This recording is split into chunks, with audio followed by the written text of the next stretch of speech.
This diet hack sounds great. Here's the problem. You can have any food that you want, but you can only have 3 bites of things that are unhealthy to kind of like satisfy the craving. The idea sounds reasonable, but for most people, 3 bites of a donut makes the craving stronger, not weaker. That is how dopamine works. Right, number 2.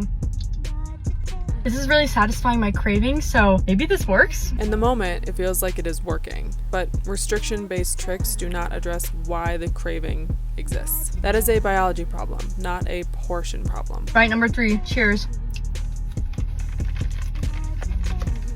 And there it is. Not because she lacks willpower, because hunger and cravings are biological signals that 3 bites cannot override. When your plan includes medically supervised support, cravings become manageable without relying on willpower tricks. Follow what you see on screen to check if you qualify.